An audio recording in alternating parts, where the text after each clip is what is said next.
संगठनों की अंतर्राष्ट्रीय संस्था है। उपभोक्ता कल्याण संगठनों की एक अंतर्राष्ट्रीय संस्था बनाई गई है जिसे उपभोक्ता इंटरनेशनल के नाम से जाना जाता है। आइए हम उपभोक्ता इंटरनेशनल के बारे में और जान लेते हैं। चलिएगा अब हम जानते हैं, आपकी पुस्तक में जो टेक्स्ट बुक है उसमें उपभोक्ता इंटरनेशनल के बारे में जो जानकारी दी गई है वो आपको जानकारी प्रदान कर देते हैं। तो देखिएगा, उपभोक्ता इंटरनेशनल, उपभोक्ता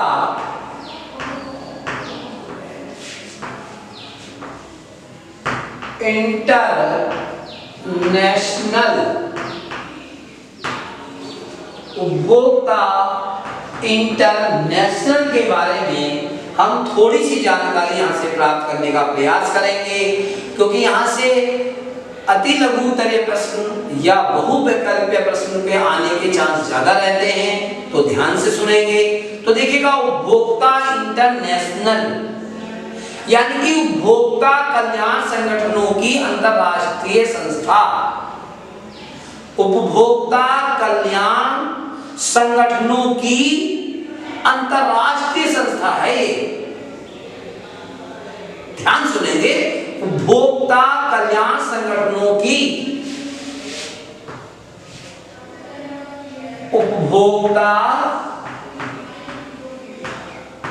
कल्याण संगठनों की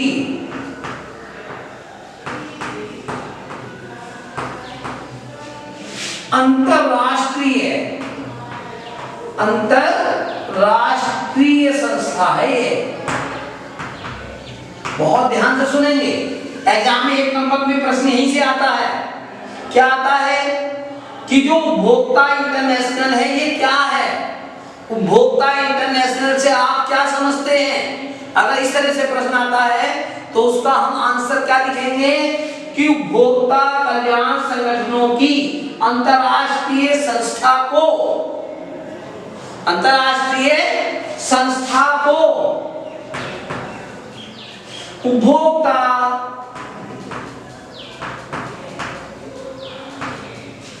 इंटरनेशनल कहते हैं।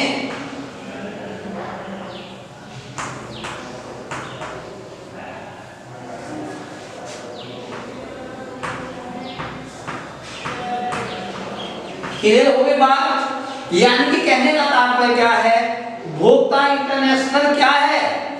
उपभोक्ता कल्याण, यानी कि उपभोक्ताओं का किस प्रकार कल्याण हो, उपभोक्ताओं का किस प्रकार हित हो, उपभोक्ताओं के हितों से संबंधित जो संगठनों की एक अंतरराष्ट्रीय संस्था है, विश्वव्यापी संस्था है, यानी कि उपभोक्ता के हितों के संगठनों की एक विश्वव्यापी संस्था क्या कहलाएगी? उपभोक्ता इंटरनेशनल के नाम से जानी जाती है। तो 1985 में संयुक्त राष्ट्र ने उपभोक्ता सुरक्षा के लिए, 1985 में संयुक्त राष्ट्र ने उपभोक्ता सुरक्षा के लिए संयुक्त राष्ट्र के दिशा निर्देशों को अपनाया। यानी कि संयुक्त राष्ट्र के दिशा निर्देशों को उपभोक्ता की सुरक्षा के लिए संयुक्त राष्ट्र द्वारा 1985 में अपनाया गया। यानी कि उपभोक्ता के हितों को ध्यान में रखते हुए 1985 में इसी के अंतर्गत संयुक्त राष्ट्र ने जो उपभोक्ता के हितों को अपनाने का प्रारंभ किया, अपनाना प्रारंभ किया, उसकी जिम्मेदारी लेनी शुरू की। संयुक्त राष्ट्र ने जो जिम्मेदारी लेनी शुरू करी वो कब करी? 1985 में। ठीक, उपभोक्ता हितों के की जो जिम्मेदारी लेनी शुरू करी संयुक्त राष्ट्र ने कब लेनी शुरू करी? 1985 में लेनी प्रारंभ करी। और यह उसके बाद हम आगे चलते हैं, यह उपभोक्ताओं की सुरक्षा के लिए उपयुक्त तरीके अपनाने हेतु राष्ट्रों के लिए और ऐसा करने के लिए अपनी सरकारों को मजबूर करने हेतु उपभोक्ता की वकालत करने वाले समूह के लिए एक हथियार था।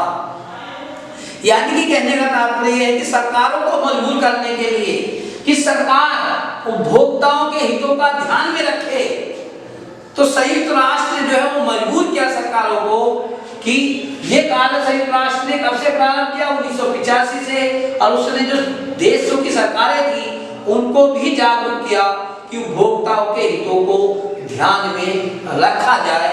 ये ऐसा मजबूर किसने किया? वह संस्था कौन सी थी?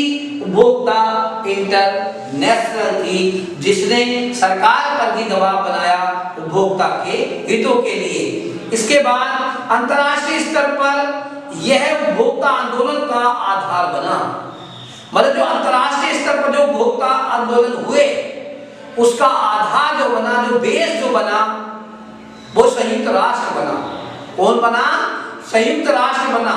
संयुक्त राष्ट्र ने विश्व स्तर पर उपभोक्ताओं के कल्याण के लिए जो है वो बेस प्रदान किया। उसने सरकारों को मजबूर किया, प्रत्येक देश की सरकारों के सामने जो है वो उसने अपने आप को जो है शक्तिशाली दिखाते हुए और सरकारों को क्या करा? मजबूर किया। और इस तरीके से आज उपभोक्ता इंटरनेशनल 115 से भी अधिक देशों के 220 संस्थाओं का एक संरक्षक संस्था बन गया है। यानी कि उपभोक्ता इंटरनेशनल में कितने देश जुड़े हुए हैं? 115 से भी अधिक देशों के 220 संस्थाओं का एक संरक्षक संस्था बन गई है। यानी कि कितने देशों की बन गई है? 115 देशों की। 115 देशों से भी अधिक बल्कि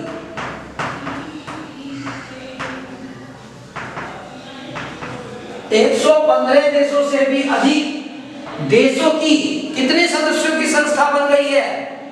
220 जो संस्थाएं हैं इस समय पर काम कर रही हैं, तो 220 संस्थाओं का एक संरक्षक संस्था बन गई है। ठीक है, तो इस तरीके से अगर हम देखें तो हमने ये जानकारी जो प्राप्त करी उपभोक्ता इंटरनेशनल के संबंध में, ये हम जानकारी प्राप्त कर रहे थे। ठीक है, अब इसके बाद थोड़ी सी जानकारी मैं आपको और देने का प्रयास करूंगा। इसके संबंध में एक बड़ा महत्वपूर्ण नियम बना है, उस नियम का भी हमें ध्यान में रखना है। 1986 में बहुत ही महत्वपूर्ण प्रश्न है, एग्जाम में 100% आता है। यानी कि उपभोक्ता सुरक्षा अधिनियम बनाया गया। उपभोक्ता सुरक्षा अधिनियम कब बनाया गया? 1986 में बनाया गया। बहुत महत्वपूर्ण बात है, एग्जाम में याद रखने के लिए। उपभोक्ता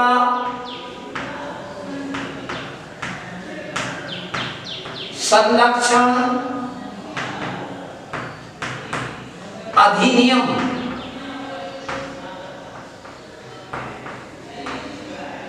उपभोक्ता संरक्षण अधिनियम कब बनाया गया? 1986 में बनाया गया। उपभोक्ता संरक्षण अधिनियम कब बनाया गया? 1986 में बनाया गया। और बहुत ही महत्वपूर्ण है, एग्जाम में बहुत ज्यादा बार आएगा। आप देखेंगे पेपर में 100% ये आपको रखा हुआ मिलेगा। तो उपभोक्ता संरक्षण अधिनियम कब बनाया गया? 1986 में उपभोक्ता संरक्षण अधिनियम बनाया गया, जिसे संक्षेप में कोपरा के नाम से भी जाना जाता है। किसके नाम से जाना जाता है? कोपरा के नाम से भी जाना जाता है। यानी कि एग्जाम में आपसे आ सकता है कि कोपरा अधिनियम कब बना? 1986 में बना। यानी कि इसी को कोपरा के नाम से भी जाना जाता है। ठीक है, तो आइए अब हम कुछ प्रश्न हैं जिन पर हम विचार कर चुके हैं, उन्हें एक बार हम आपके सामने पुनः लाते हैं। उपभोक्ता दल कौन कौन से उपाय अपनाए जा सकते हैं। यानी कि उपभोक्ता दल कौन कौन से उपाय अपना रहे हैं, किसके संबंध में? उपभोक्ताओं के साथ जो अन्याय हो रहा है, उपभोक्ताओं का जो शोषण हो रहा है, उस शोषण को रोकने के लिए उपभोक्ता दल बनाए गए और उपभोक्ता दलों ने कौन कौन से उपाय किए उन्हें हमने जाना। इसके बाद एक प्रश्न पर यहाँ पर और चर्चा हुई कि नियम एवं कानून होने के बावजूद उनका अनुपालन नहीं होता, क्यों? विचार विमर्श कर सकते हैं। यानी कि नियम और कानून पर्याप्त मात्रा में हमारे पास है, लेकिन उनका पालन न होने के क्या कारण है? तो हमने जाना कि न्याय में देरी होने के कारण, भ्रष्ट शासन प्रणाली होने के कारण, अधिकारियों के भ्रष्ट होने के कारण, ये सारे वे कारण हैं कि जो नियम और कानून होते हैं उसके बावजूद भी उपभोक्ता उनका अनुपालन नहीं करते। इसी के साथ मैं अपनी वाणी को विराम देता हूँ। नेक्स्ट वीडियो में आपके साथ मिलेंगे और टॉपिक पर चर्चा करेंगे उपभोक्ता अधिकार, उपभोक्ता के अधिकारों के संबंध में बात करेंगे। धन्यवाद।